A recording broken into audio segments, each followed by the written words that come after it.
सभी भाई बहन को जय मसीह की। आइए हम आज के दिन की शुरुआत परमेश्वर के एक महत्वपूर्ण वचन से करते हैं। वचन है यशायाह 30:18। यहाँ इस तरह लिखा हुआ है, तो भी यहोवा इसलिए विलम्ब करता है कि तुम पर अनुग्रह करे और इसलिए ऊंची उठेगा कि तुम पर दया करे, क्योंकि यहोवा न्यायी परमेश्वर है। क्या ही धन्य है वे जो उस पर आशा लगाए रहते हैं। परमेश्वर का वचन यहाँ स्पष्ट है कि तो भी यहोवा इसलिए विलम्ब करता है। कभी कभी हम सोचते हैं परमेश्वर हमसे इतनी गलतियां हो रही हैं, प्रभु तो हमें माफ कर देता है। हे मेरे परमेश्वर, फला व्यक्ति इतने गुनाह इतने अपराध करता है, फिर भी तो उस पर दया करता है, क्षमा कर देता है। हे प्रभु ऐसा क्यों? ये हम लोगों के मन की बातें हैं जो यशायाह यहाँ लिख रहा है कि यहोवा इसलिए विलम्ब करता है कि तुम पर अनुग्रह करे। अनुग्रह का मतलब होता है जो चीज़ें हमारे पास नहीं हैं, परमेश्वर हमें उसके अकॉर्डिंग जो दया करता है, क्षमा करता है, आशीर्वाद देता है। जो चीज़ हमारे अंदर नहीं है, हमारे अंदर ये बात नहीं है कि हम इतने अच्छे हैं कि परमेश्वर इसलिए देर करता है कि हम बहुत अच्छे से जीवन बिता रहे हैं, बहुत अच्छाई से रह रहे हैं, आज्ञाओं का पालन कर रहे हैं। ऐसा नहीं है। हम आज्ञाओं को, परमेश्वर की आज्ञाओं को, नियमों को तोड़ते रहते हैं। परमेश्वर देखता है, मगर वो इंतजार कर रहा है। वो आज भी पिता परमेश्वर यहोवा के सामने हमारे लिए बैठकर मध्यस्थता की विनती करता है। आज भी वो कहता है पिता से, हे पिता, इन जिन बच्चों को आपने मुझे दिया हुआ है, ये थोड़ा मैं इसलिए देर कर रहा हूँ कि ये अभी सुधर जाएंगे, ये अभी बदल जाएंगे, ये बेटी अभी ये काम नहीं करेगी, ये बेटा अभी ये गलती नहीं करेगा। इसलिए परमेश्वर विलम्ब करता है कि वह हम पर अनुग्रह करे। वह अनुग्रह पर अनुग्रह करता रहता है और इसलिए ऊंचे उठेगा कि तुम पर दया करे। दया कब करता है कोई? जब हम उस दया के लायक नहीं रहते हैं। उस कार्य के अनुसार हमें दंड मिलना चाहिए, मगर दंड नहीं। परमेश्वर दया करता है कि हाँ, हो सकता है हमारा बेटा, हमारा बेटी आगे चल के सुधर जाए, क्योंकि हम परमेश्वर के वचनों के द्वारा प्रतिदिन सुधारे जाते हैं।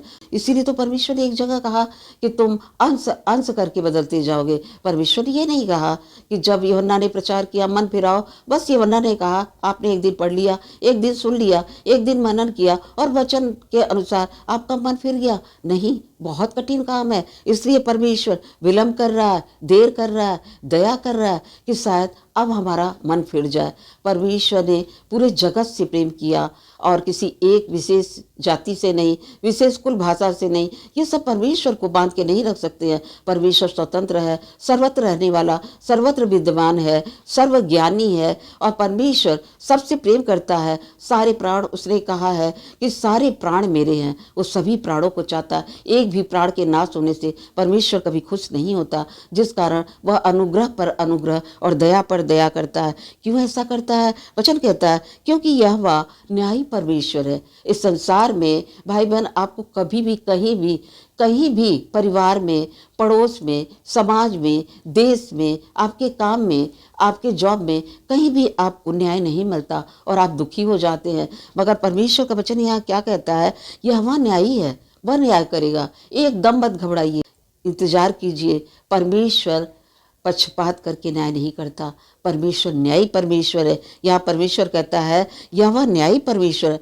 मगर क्या धन्य है वे जो उस पर आस लगाए रहते हैं कि एक दिन वो संसार में तकलीफ उठाते हैं, कष्ट उठाते हैं। उनका प्रश्न रहता है मन में कि हम इतना अच्छा करते हैं, परमेश्वर की आज्ञाओं पर चलते हैं, परिवार में अच्छे से रहते हैं, समाज में अच्छे से रहते हैं, जॉब पर अच्छे से बात करते हैं, फिर मेरे साथ इतना बुरा क्यों होगा? क्योंकि एक न्यायकर्ता ऊपर बैठा हुआ है और वो जिस दिन न्याय करेगा, सच्चा न्याय वही होगा। पृथ्वी पर सच्चे न्याय की आशा एकदम मत कीजिए, क्योंकि वचन में यहाँ लिखा है वे धन्य हैं, आप धन्य हैं, आप विशेष हैं, बड़े इंपॉर्टेंट हैं अगर आप परमेश्वर पर अपनी आस को लगाए रखते हैं।